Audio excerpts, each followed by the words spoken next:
IAS institute నిర్వహిస్తున్న all India scholarship exam pass అవ్వండి. 2 years ఫీజులో 50% మాత్రమే పే చేయండి. ఈ మధ్యకాలంలో భార్య ఉండగానే ప్రియురాలను భారీగా చేసుకునే ఘటనలు చాలానే కనిపిస్తున్నాయి. ముఖ్యంగా ఎవరో వేరే వారు చేసుకున్నారంటే ఏమో అనుకుంటే పొరపాటే. ఉన్నత ఉద్యోగులు, రాజకీయ నాయకులు ఇలా పలుకుబడి ఉన్నవారే ఎక్కువగా ఇలా వ్యవహరించడం గమనార్హం. తాజాగా నల్గొండ డీఈఓ భిక్షపతి కూడా ఇలాంటి వ్యవహారానికి పాల్పడ్డాడు. ప్రస్తుతం డీఈఓ 2 ఏళ్ల పూజారి అవతారమెత్తిన ఘటన నల్గొండ జిల్లాలో సంచలనంగా మారింది.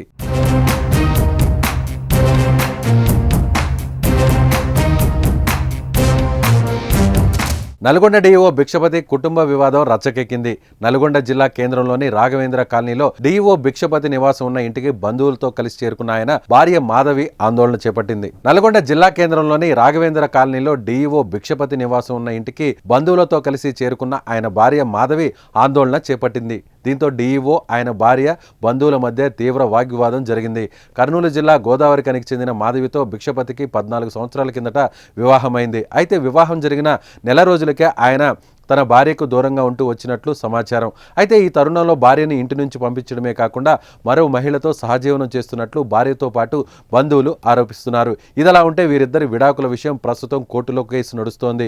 ఈ నెలలోనే తీర్పు వచ్చే అవకాశాలు ఉన్నట్లుగా సమాచారం. అయితే వీరి విడాకుల కేసు కోర్టులో ఉన్నప్పుడు సమయంలో మరో మహిళతో ఎలా సహజీవనం చేస్తున్నాడని ఆయన భార్య ప్రశ్నించింది. అంతేగాక పెళ్లి అయిన నెల రోజులకే తనను ఇంటి నుంచి భిక్షపతి వెళ్లగొట్టాడని, ఆ తర్వాత మరో మహిళతో సహజీవనం చేస్తున్నాడని ఆరోపించింది. ఈ విషయమై భార్యాభర్తల మధ్య కొద్ది రోజులుగా వివాదం చోటు చేసుకోవడంతో పాటు అనేక సార్లు డీఈఓను ఆమె నిలదీసినట్లు సమాచారం.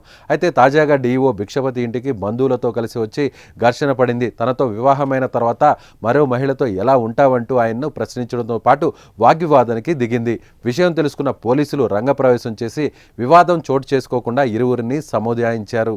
ఆయన పెడుతున్న వరకట్నపు వేధింపులు భరించలేక తాను దూరంగా ఉంటున్నానని, తనపై లేనిపోని ఆరోపణలు చేసి తనను ఇంటి నుంచి పంపించి మరో మహిళతో వివాహేతర సంబంధం పెట్టుకున్నాడని భార్య మాధవి ఆరోపించింది. తన భర్త అన్యాయం చేశాడని, ఆయనపై చర్యలు తీసుకోవాలని భార్య మాధవి పోలీసులను ఆశ్రయించింది. నెలకే వదిలేసిండు నన్ను. అప్పుడు వేరే ఆమెతోటి ఇల్లీగల్ కాంటాక్ట్స్ పెట్టుకొని నన్ను నెలకే వదిలేసి మళ్ళీ తర్వాతకి నా పైనే లేనిపోయిన ఆరోపణలు వేసి కోర్టులో కేసేసి నువ్వు డైవర్స్ కేసు కావాలని. నువ్వు డైవర్స్ కేసు వేసుకున్నప్పుడు ఇంకో దాంతో ఎట్లా ఉంటారండి? కోర్టులో కేసేసినావు డైవర్స్ కేసు గాంధీ ఇంకొక ఆమెను తీసుకొచ్చుకొని ఎట్లా ఉంచుకున్నావు? ఇద్దరు ముగ్గురు పిల్లల్ని ఎట్లా కన్నావు?